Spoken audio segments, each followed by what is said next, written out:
Chismoso. Yung pangalawa gusto kong maipakita. Natanggap na ba ni Direk? Okay na? Ayan, sige. Ipakita natin. Palakihin nga yan. Aba, Social SWS Weather ito eh. Station. Social Weather Station. Hindi ba kung minsan pinag-uusapan natin? Opo. Sapagkat ito'y ginagamit para tantyahin sino ba yung gusto nyong iboto, ganyan-ganyan. Opo. Tingnan mo yan, third quarter 2024, Social Weather Station. October 1. Ang date niya, October 1, 2024. Yes. Opo. Ano yung note? Basahin mo yung nakalagay na note. Note to interviewer. Allow... R. Yung R, yan ang respondent. Yan ang mga sample. Allow respondents to read all names first in list. Yung mga pangalan na yan, yan ang kinukonsider, yan ang tatanungin nila. Sino sa mga yan ang gusto nyong iboto? Babasahin lahat. Okay. Kailangan ba, ano ang mapapansin nyo dyan sa listahan na yan? Wala kayo sa listahan. Ayan, nakita mo na. Pero merong Floranda Mori. Kilala mo si Floranda Mori? Hindi nga eh. Merong Adonis Jerome. Ha? Sino yun? Yan Ayan nga. Meron sinabi natin noon kung nawala kayo sa listahan. Tapos kung sino-sino nakalista. Meron pang Doringo Maui. Ayan, meron pang Ramos Danilo. Diniscuss natin yan. Ngayon, bakit hindi nila ako sinali dyan? Para sa gano'n, yung tatanungin, wala akong pangalan, hindi talaga ako ilalagay dyan. Lalaglag talaga kayo sa pangalan nyo sa survey. Kaya nung pa, sinasabi ko sa inyo, hindi naman sa minamasama natin, dito may papakita ko sa inyo, minamanipula nila.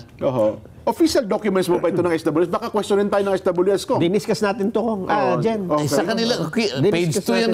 Page 2 tingnan mo. Sino ba si Adonis Jerome? Hindi ko po kilala. Para ngayon, isama mo doon sa ikukonsider nila, tatanungin. Sino si Floranda Mori? Ito Modi. Modi ay yung transport group yan, Kong. Si Modi Floranda. Yung petsa na yan, Kong, wala pang filing ng COC yan eh. Kaya nahula lang sila. Sino si Danilo Ramos? Yung magtataho atay sa kanto. Sino-sino sinasabi ko lang sa inyo.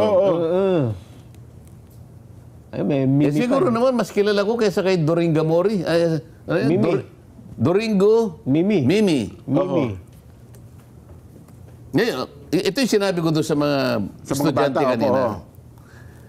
Gagamitin nila to para tukuyin nila kunwari sino yung napupusuan ng mga botante.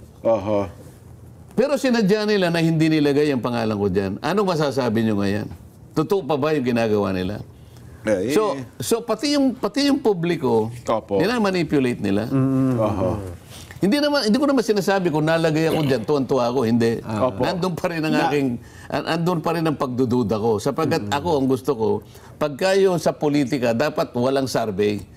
Ang gusto ko may survey kung alin ang mas masarap na bagoong, mas masarap na patis, mas mabangong siya sabon, mga produkto at mga serbisyo. Pero pagdating sa mga gusto ng mga tao, sapagkat ito'y potensyal na pagkakakitaan ng maraming tao, lalo na yung mga sindikato. Totoo po, Kong. At pati siyempre, kapag nag-number 1 ka dyan, siyempre parang jackpot. Hindi ka makakarating sa gusto mo. Paano? Hindi ka nga isasama. Ito, deliberate ito. Maliwanag naman na initsapuera nila ako. Baka sabihin kasi nung time na yun. Nung time na yun, Kong, hindi pa yan nagdideklara. Pero siguro yung Floranda Modi, hindi naman nagdideklara. Lahat yan. Kasi malayo pa yung filing. Sino ba nagdeklara dyan sa mga yan? Nung time na yun. Malayo pa ang filing yan. Dapat siguro doon, kung ikaw ay tatanungin niya, siguro yung tao magsusulat ng pangalan. Baka pwedeng gano'n. Baka pwede pa yung gano'n. Halimbawa, not guided. Halimbawa. Baka doon makamagtaka sila kung sino mangunguna ron. Pero ito, maglalagay sila ng set na tatanungin nila. Pero, ayan nga, hindi nila ilalagay yung pangalan ko. Ito, malinaw ito, ha? Napag-usapan namin ni Jen yan noong kalalabas lang yan. Pero hindi nyo nakita ito. Pinakita po namin yan. Baka nakalimutan na, kasi medyo matagal-tagal na. Hindi nyo napansin na wala ako. Yung wala yung pangalan nyo. Napansin namin ko. Ha? Opo. Na-discuss po namin yan. Ayun. Pati Bentol po wala eh. Diba? Nagreklamo din si dyan. Dalawa sila. Yung natatanda mo na. Oo nga. Pero marami- tama. Yun. Naputol yun. Ito. So yun po ko. Yung punto na yun. Ang punto dyan, meron talagang mga pamamaraan para I-mislead yung publiko. i-mislead. Bakit Yes. nila i-mislead ang publiko? Ngayon, ang sabi ko sa mga journalist students, kailangan vigilant kayo. Mini-mislead ang publiko. Anong gagawin Future nyo? journalist. Di ba? Yes. Opo. How do you navigate integrity? Nako.